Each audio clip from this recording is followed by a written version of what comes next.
Okay, so I'm getting another 5-5. Okay, Momo. Not the first time we do this. All right, let me play my bird opening against Momo. All right, let's do it. So Momo, is this the same account from last week or did you change it again? All right, let me just go here. And all right, so here we go.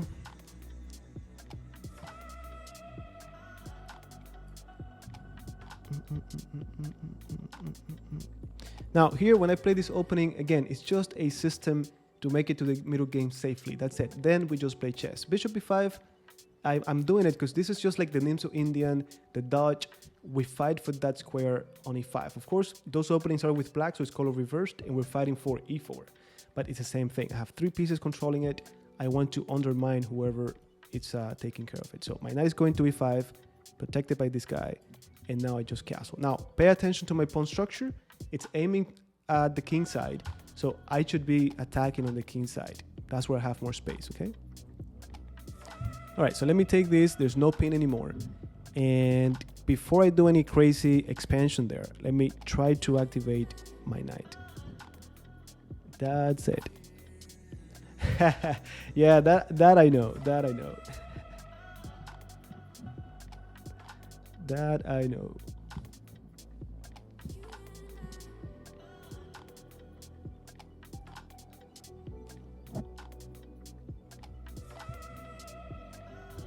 Having a plan and attacking a weakness. Okay, so I think, attacking a weakness requires a plan, right? It requires to be organized. So I guess that's the plan, right? Now, you could be talking about short-term plans and long-term plans. If a short-term plan could be that I see a weakness, like I saw a weak square on e5, or an attractive square, a square that I'm controlling, and I wanted to go for it. So this is short-term. Now, long-term plan could be not only to control that square, but once I have my knight on e5, I want to bring my pieces to the king side, attack, maybe do a pawn storm. This is more long-term. Or you could go even further and think of an endgame where my opponent has an isolated pawn, double pawns. So I'm thinking as well, if I trade all of the pieces on the board and I leave kings and pawns, what pawn structure do I get? Do I get any weaknesses? So that's the difference between short-term and long-term planning. All right, so gotta take, and then I improve my knight. Now I feel comfortable with just doing my expansion. Hello. This is a lifelong plan. Absolutely.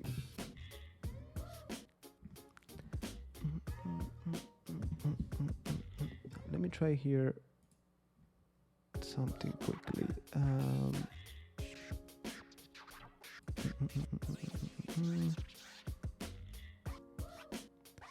Okay, good. Now, good, Momo. Putting pressure. It does make sense to me. I almost played Queen G4. Unbelievable. Alright, guys. Again, remember, I'm supposed to be attacking on the king side, so I'm gonna try to create some weaknesses over there. Now, careful with this battery. Very, very careful with that. But if we keep it under control, we should be fine. Well, it's very easy, guys. A National Master is one of the easiest titles to get because they do not require a norm. So all you need to do is train consistently over some period of time. To me, it took me like the strength that I got that allowed me to get the National Master title was like 4 years, like really training consistently. So that's what it took me. Play games, and then all it takes is to get your rating to 2200 or 2250, something like that. And then you can make it, okay? But trust me, it's not that difficult. All right, do I want to take care of this, or do I want to allow it and just take on e4? Like pawn takes, bishop takes, king moves, takes, knight takes. I don't know, I like my chances here. Like, if that happened, my king is going to be exposed, but it's just a bishop. I feel like I'm in a better disposition here to attack. All right, Momo, you always get me into complicated positions, so one more is not gonna do anything. So I'm gonna let you take on h2. And if you destroy me, then it's something that you guys can learn.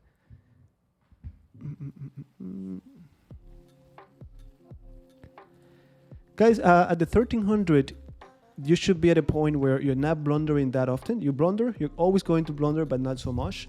But still, what's at this point is not going to be about openings. You could memorize all of the openings, you're not going to be able to do much. Because if you're losing, you're probably losing because you missed a tactic, or you played an endgame that you didn't know what to do, and you let your opponent get a pass pawn and things like that. So 1300, you want to be going heavier on tactics. Make sure that you're not missing forks, spins, skewers, checkmating 2 moves, things like that. Get really sharp. And I cannot stress this enough. Nowadays, we have online websites that you could use to do tactics. You could do Puzzle Rush. And believe it or not, Puzzle Rush, it seems like just a fun game to play, but it keeps you sharp. And what I like the most about it is that you start always with very easy tactics. And that might seem like wasting time, like, oh, I have to do like 20 to get really nice ones. But most of your games are decided because of simple tactics like that, like fork, pin, a checkmate in 1 move, and we still miss them. So this is going to keep you sharp when it comes at that tactical level, but it's also then going to increase and give you more difficult ones. And ultimately, they give you random exercises, so that's more like a real game. You don't know what you're looking for, and it keeps you sharp. So 1300, you need that to be very sharp. And pay attention to converting your games. If you get an advantage, this is what happens with a lot of my 1300 students.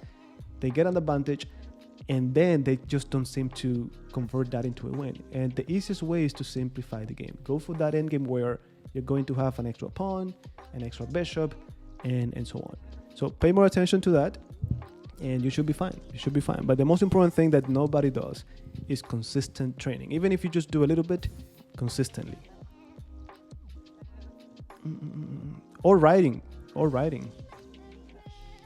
right, we got a new subscriber. All right, I'm impressed. I don't know if those subscribers are coming from this stream or simply random subscribers.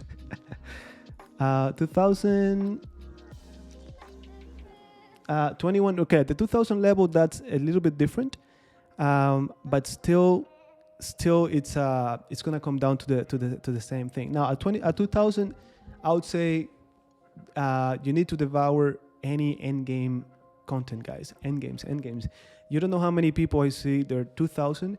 They made it there because they're really good at tactics. But when it comes to endgames, they just don't know what to do. So many times when I'm playing a tournament and I'm playing a 2000 player or 1900, what I try to do is take them to an endgame. I know if I keep them in sharp lines, they might outplay me there. But endgames, many of them is just so boring that they don't study it. So that might give me a chance. All right, so I'm gonna take, I believe, yeah, I'm gonna take. If we die, we die. Okay, favorite white and black opening. Well, if you've been following this course or my YouTube channel, guys, you know I've always played and I really like the King's Indian defense and the Pierce. And as the white pieces, I always played e4. And if they play 5, I'll play the Scotch. But I think if I have to pick one, I would say the King's Indian attack. It's just that since I played the King's Indian defense and the Pierce, it stays in my element. So it's very easy. When I came to the US, I didn't play chess like for 4 or 5 years. And when I started to play again, it was easy because wait, tactics time. It was easy because these systems don't require me to go out and memorize new theory that came out. No, all I needed to do was to just brush up on my lines with the King's Indian attack, defense, same systems I had played many years ago, and I was good to go openings wise. Okay, guys, this is another position that seems to be taken out of a tactics book. Very, very nice. Look at my pieces. I have the knight active, the bishop on that good diagonal, my queen is open. So interesting position, absolutely. Yeah, of course we can play a 10-minute game.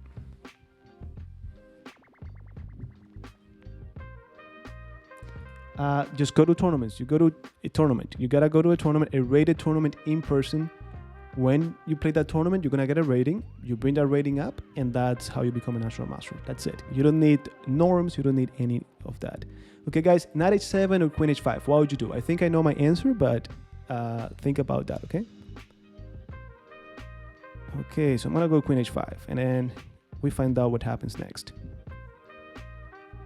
Now, not only are we threading checkmate, but we're threading the bishop as well. And this is what I was telling you before. When I allowed my opponent to take on h2, I knew it was scary, but when you really visualize this position, you know that, this is mate, this is mate. You know that you're gonna have more pieces on the king side, guys. All right, good game, my friend. This is the very first time that I get a game against you where I'm not in trouble. Well, I think I was not in trouble. Now the engine might disagree. So let me just, before we go to the next game, do a game review here.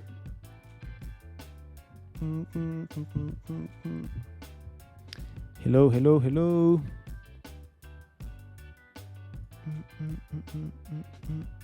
Yeah, we got lucky on this one.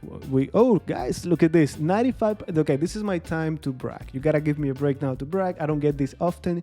96% accuracy with a brilliant move. Come on.